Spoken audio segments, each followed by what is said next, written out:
Külm on hommik.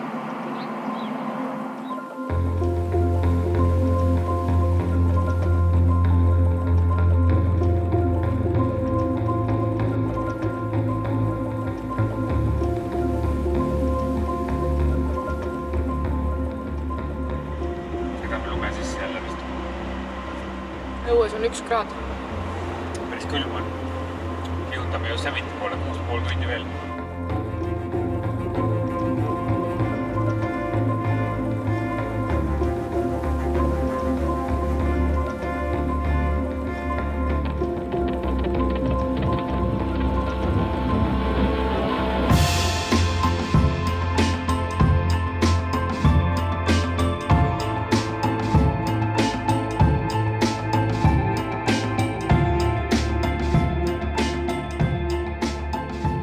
Täidame ostukorvi enne kui Yosemite suunas liigume, seal pole võimalik väga midagi osta.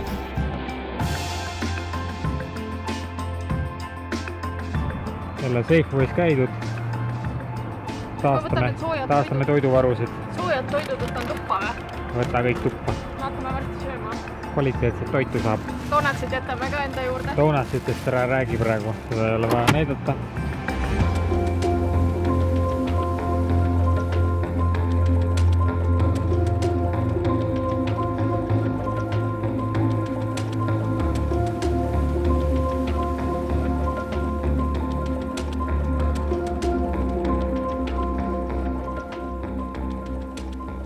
Kus me nüüd lõpuks oleme? Yosemite Valley lähedal ühel Hodgson Meadow campgroundil. Kus on jällegi ise teenindus. Üsna siuke lihtne plats. $18 öö. Saad sealt ümbriku? Sa saad põhimõtteliselt platsi lihtsalt vist. Ja karuboksi. Ja karuboksi, aga vetsu vist ei saagi. Ei no vets on lihtsalt praegu vist osad on kinni pandud.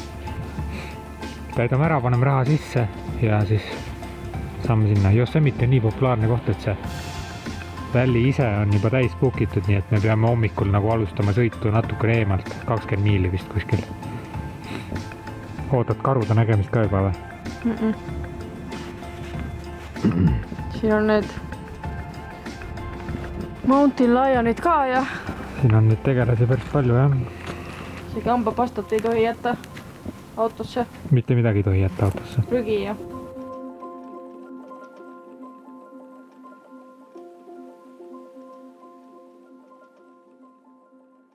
tõendusmaterjal.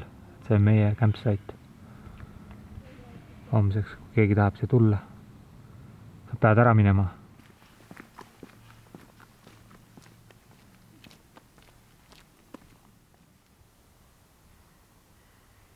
No pane. Läks sisse. $36 läinud. Nagu njuhti. Noh, pole hullu. Isegi odav. Täitsa okei, jah? Lähme teeme auto korda nüüd. Muidu karud hakkavad tulema lõhna peale. Jah, me oleme praegu juba keelatud asju teeme.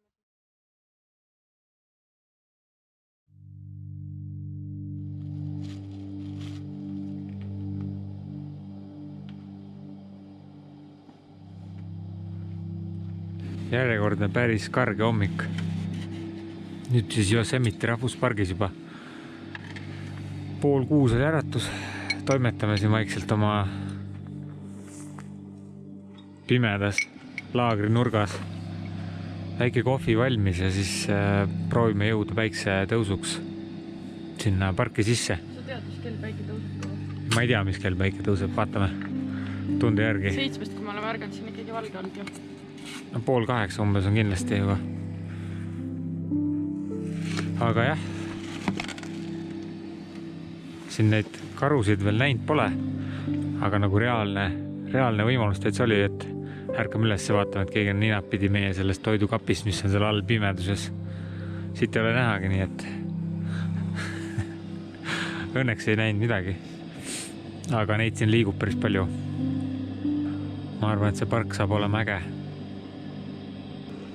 Maris on kõigega nõus. Enam-vähem. Eriti varahommikul.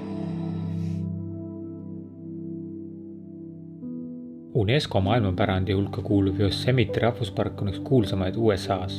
Kõige enam külastatakse suurejoonelist Yosemite orgu, kus leidub tohutud graniitkaljusid, võimsaid jugasid, läbipaistvad ojakesi, hiiglaslikke sekoiapuid ja palju muud. 95% pargist on nii-öelda metsik. Gert, kus lähme? Siseneme Yosemite vällisse nüüd. Ilm tundub väga ilus. Nüüd vaatame, kas näeme ägedat päikestõusu. Tunnel Viewsse lähme, see kõige legendaarsem vaatepunkt. See on ilmselt juba turistide täitsa puupüsti täis, nii et. Esimene peatuspaik on külastajatel tavaliselt Tunnel View vaatepunkt, mille pildistas ajalukku Ansel Adams, kelle tööd on ka võimalik all orus olevas galeriis lähemalt uurida.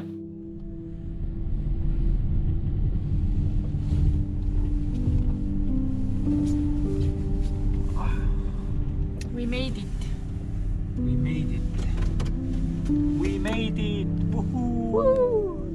Pargi vaatamisväärsustest on enamikele tuttavad ka kaljuronijate seas populaarne 914 meetri kõrgune El Capitan, Half Dome ning Yosemite juga, mis on ühtlasi ka Põhja-Ameerika kõige kõrgem. Kui hiljaks jääd, siis ilma jääd. Aga me ei jäänud hiljaks. Me ei jäänud hiljaks.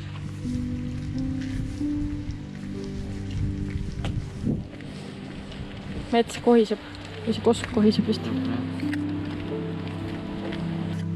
Mis pildid tulevad? Ja ma proovin just panna ikkagi selle enda videokaamera tegema timelapsi. Ja siis sellega käest.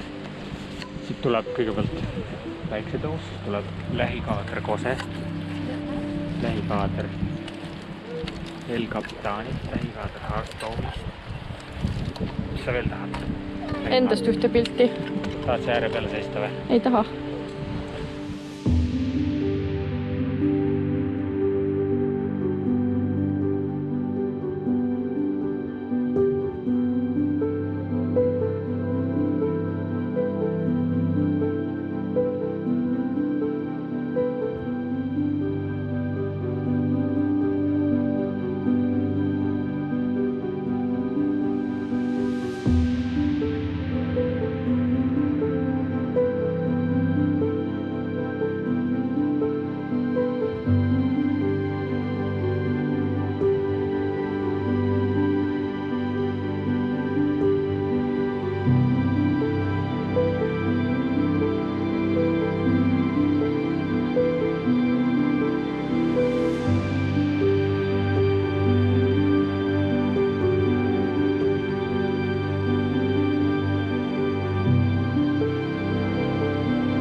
Yosemitis tasub peatuda minimaalselt 2-3 päeva, ideaalis nädal või rohkem, kuna matkaradu, ilusad järvekesi ja avastamist jagub.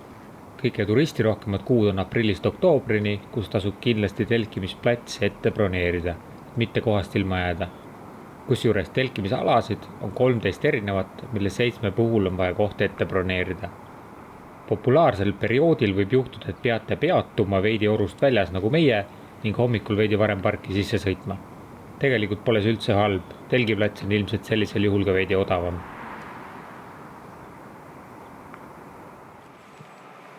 Parkisime auto ära, lähme vaatame, kas rada me saame võtta ja kas parkimise eest peab maksma. Vaatame täna ühe mingisuguse haigi kuskile ülesse ka. Ja homme siis äkki need siin orus väiksemad kohad läbi käia. Uurime, mis need haikimise võimalused siin üldse on praegu.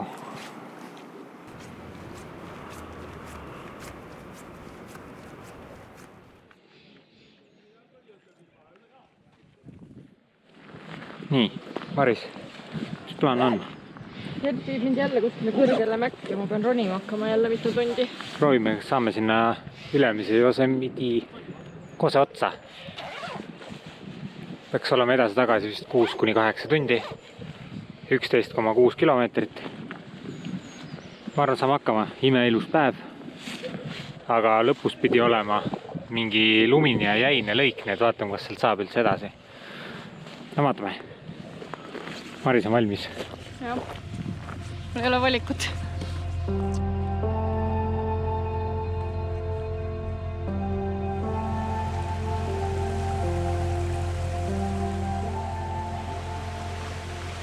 Matk kulgeb edukalt. Päris järsk. Annab ikka tunda küll. Me asume päris kõrgel ka tegelikult. Või okei, mitte päris kõrgel, aga natuke ikka kõrgus ka.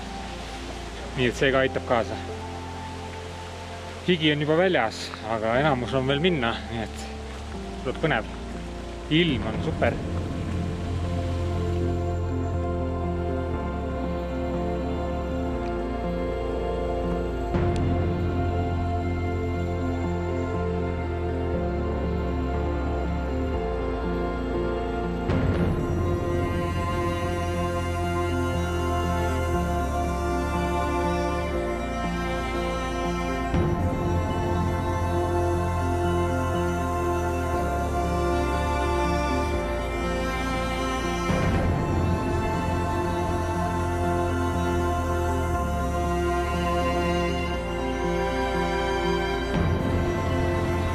Täitsa lumised osad ka.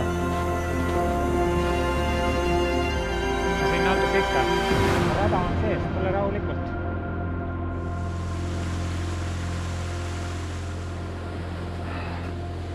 Päris kõrgel oleme juba. Aga veel on minna küll. Vahepeal on siin sellised lumised lõigud, mis on natuke ebamugavad ületamiseks. Aga lõpp ei tohiks olla nüüd väga kaugel ka. Nii Maris päris tipule lähedal vist.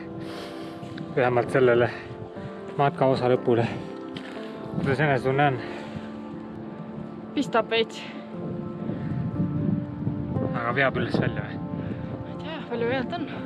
Seda ei oska öelda. No vaatame.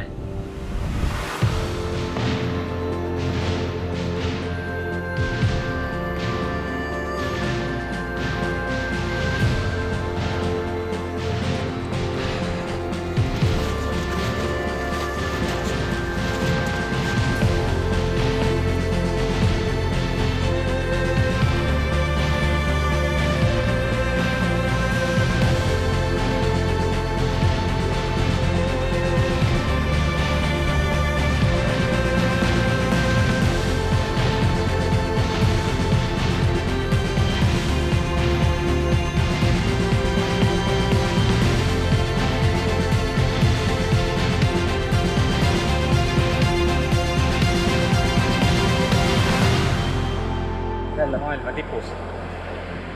Tegime ära.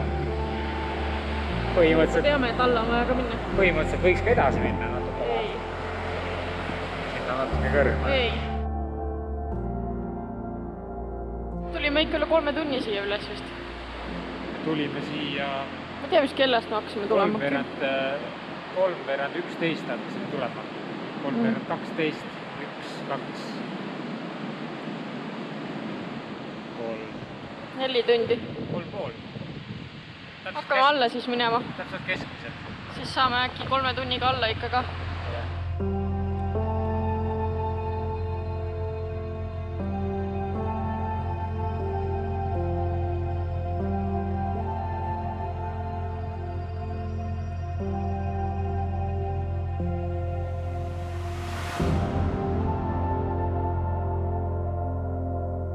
Alla tulles on ikka see lumi täitsa siuke liuvälis.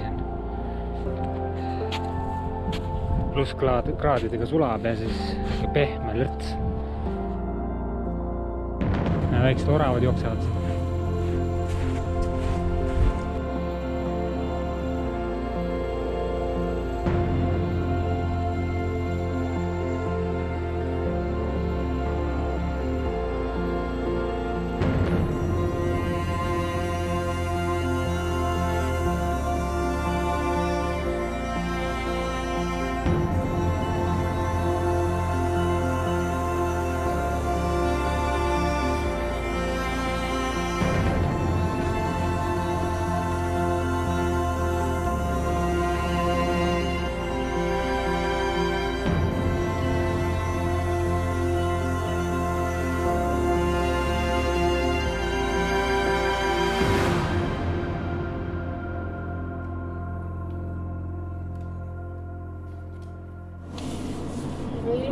lõbusugune koht.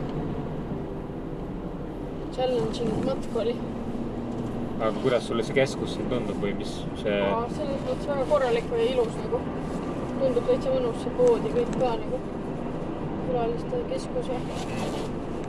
Praegu on neil jah vist see talvetormidega väga palju hävines ja siis ütleme nii, et enamus campground'e siin Orus endas on täiesti suletud, nii et siia orgu kohta saada on pea võimatu ja kui saab, siis saab sellise, kus sa pead telkima, et parklas ei tohi meie kombel magada, nii et me tegime õige valiku, et me natukene enne pargi algust siis ööbime.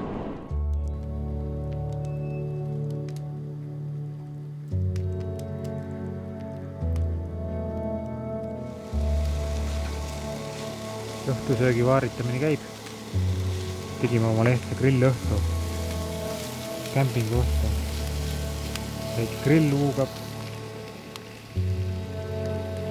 Väike lõke huugab.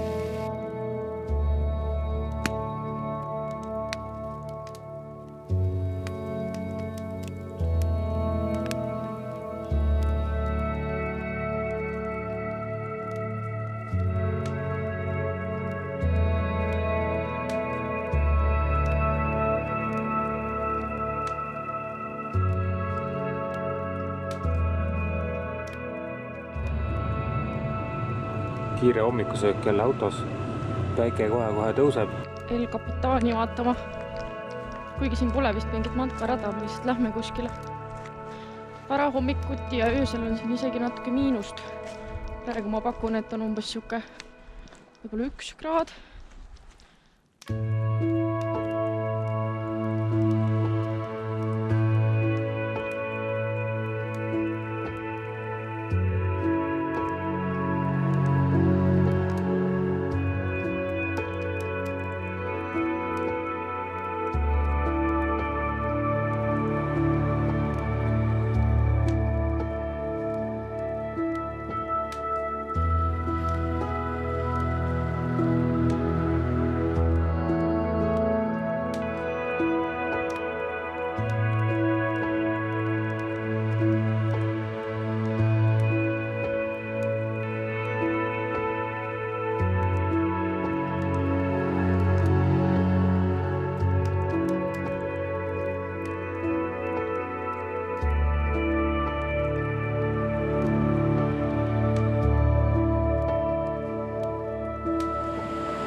Teine päev läks ka edukalt. Tegime mõned matkad ja hakkasime uhama siis San Francisco poole. Tänane öö peab olema siin võimalikult lähedal, et homme hommiku kohe auto ära anda. Oleme nagu ainult. Me saime 10 daalaga parklasse lihtsalt ühe koha. Ja üks hea asi veel, me saime need kallid lumeketid, saime tagastada ja saime kõik raha tagasi, need $100 põhimõtteliselt. Peaaegu maast leitud.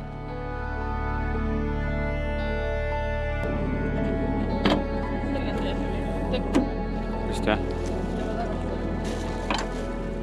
Ja viimane pakkimine käib.